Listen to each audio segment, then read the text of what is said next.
everybody, welcome to another episode of Fishing for Bass Outdoors. Today I have my little cousin Kane, my bigger cousin Carter, and my cameraman Noah. Probably saw a sneak peek of him. But today I'll be showing you guys a BlueGill rig that I'll be using just whenever. So it's just a little jig, almost like a crappie bait, but this is specifically for BlueGill. So I got it. You can also use crappie baits too. And so let's get into a BlueGill. It's like a perch. Oh. Okay, so let's start the rigging. Sorry. Okay, so the rig that I'll be using, I don't know if there's any specific name for it, but it's similar to a drop shot, but you're gonna minus the weight, and you're gonna be using 2 jigs to. If they're biting on the top, then they bite the top one. If they bite them on the bottom one, they bite the bottom one. So then you know where they're biting. So you can lose this rig. Okay. You can use this rig. You can ditch this rig and go to another rig, like something like a niblet. That's the name. Niblet on a cork. You can either fish it high or low depending on what depth they bite this. So the line that I'll be using is 4 to around 8 pound. You can maybe push 10-pound test, but this is just monofilament,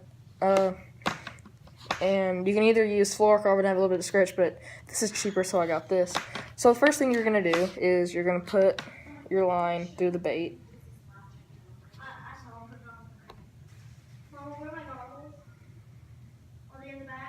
What the heck? So I found something out. When you first get these, if you buy these exact jig heads, you can't first stick the line through them at first. You're gonna have to get like a knife or something and then poke the hole out, like with the knife. Say my Winchester, what model is this? My Winchester 1968 model. Just kidding.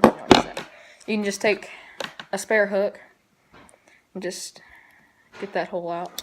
And then you can stick the line through it. So, I know you saw me struggling, but that's how you do it. Okay, let's now get to the rigging again. So you're going to take your monofilament or fluorocarbon. You're going to get your bait.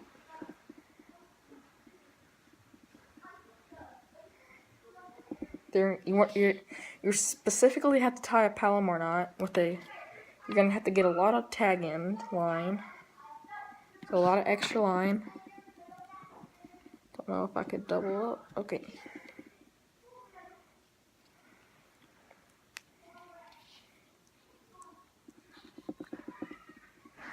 You're going to have a lot of extra line for this because you're going to have 2 baits going here.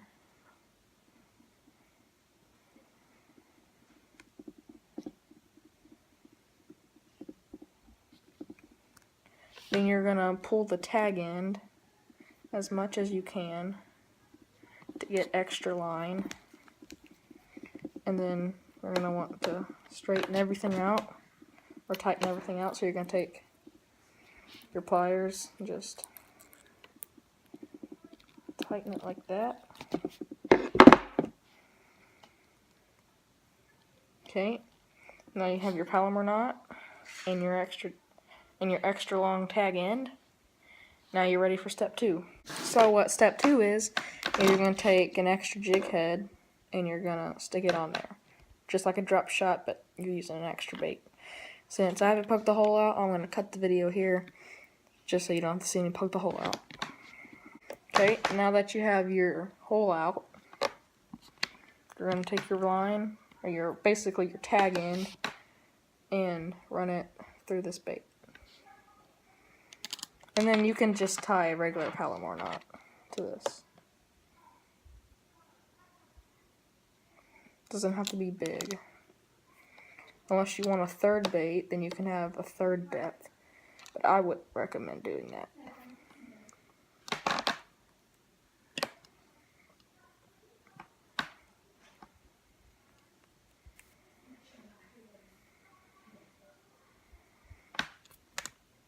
There you go. That's a good knot right there. That's a good knot right there. That's a real good knot. Then you're just gonna clip it off with your pliers or line clippers. That's pretty much all you're gonna do besides put the bait on this.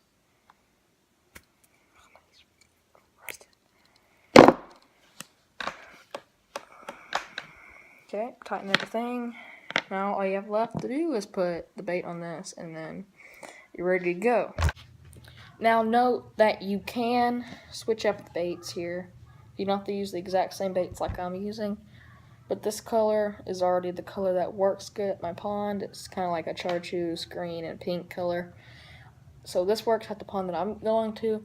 But if you want to try out colors, you can just switch them up. You can do like a green here, and a chartreuse here, or a white here, and a black here, or something like that. Just to change it up. And the next rig that I'll be using is your traditional sinker and bobber rig, something very simple one for my brother, and that's pretty much all I'm gonna do. So if you don't know how to rig it, stay tuned, but I'm just gonna show you how to rig it. So this is the rod and reel, little Zebco. It's actually called the Authentic Series, so you know this is dirt old. My grandpappy gave this to me, so it's real sentimental to me, so I'm keeping it forever. But see, it already has a crappie jig on it. It's for my brother. So I'm gonna be switching these things up today. I'll be switching this up, and I'm throwing a bobber and sinker on there. So stay tuned, and hopefully you have enjoyed it so far. So guys, if you don't know, this is the crappie jig that I was talking about, and this is specifically for crappie, but it catches bluegill too. I catch shell crackers, which are red ear bluegill if you don't know, and with this all the time.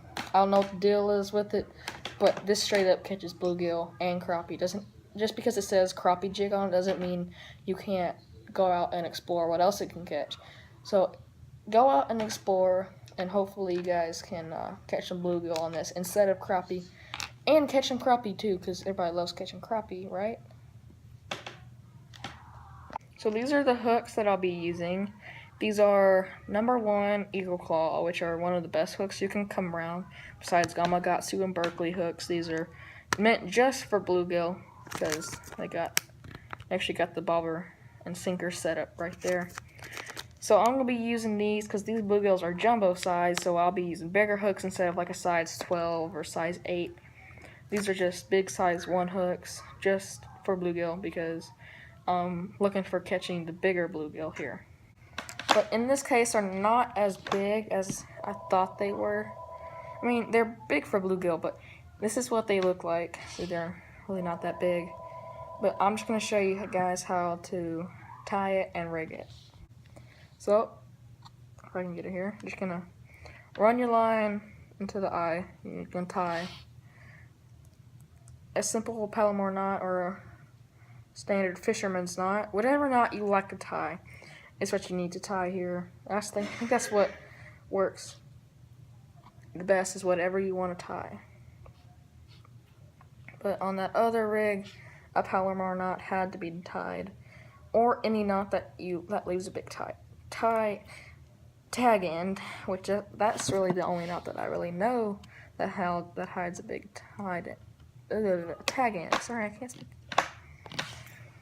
So that's pretty much it right there. I mean, it's pretty much done.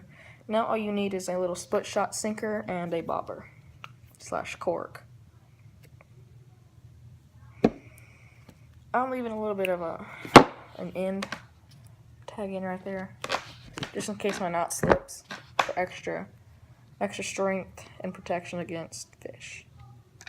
So the first thing that you have to do is you're going to take your baby split shot, real small split shot, and you're going to find your main line. No leader is involved with this, just so you know. They're going to go about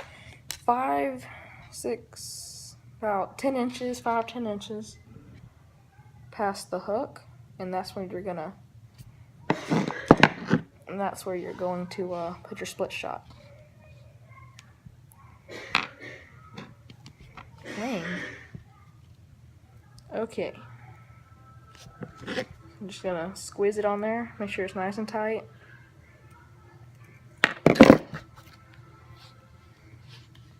So that's the first part, or the second part actually. So you're gonna tie your split shot so it allows it to sink.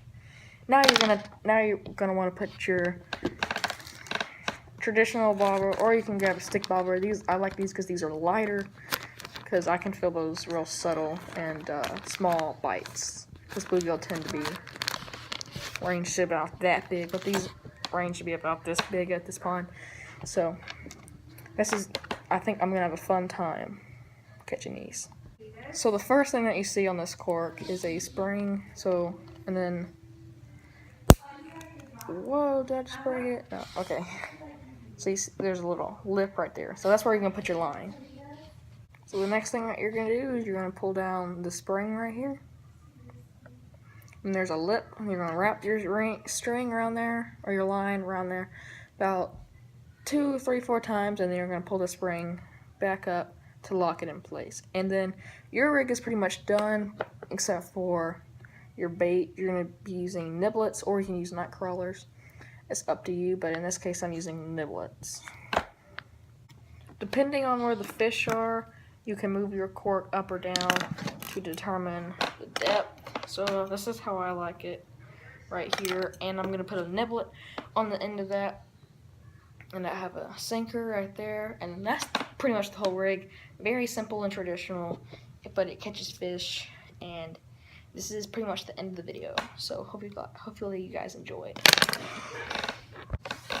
Thank you guys so much for watching. Hopefully you enjoyed, and hopefully you guys learned something, because I know I haven't done any bluegill videos, but I mean, I'm just gonna give it a try. I haven't really fished for bluegill, so I just decided to make this video. Hopefully you enjoyed. Make sure to subscribe and comment. So, and I'll see you in the next video. Remember, keep fishing. Hey everybody, welcome to episode of Fishing for Bass Outdoors. Today I have Kane, my little cousin, Carter, my bigger cousin, and Noah, my bigger cousin. Now I'm just kidding, he's my brother. Hey everybody, welcome to the episode of Fishing for Bass Outdoors. Okay, get down. Hey everybody.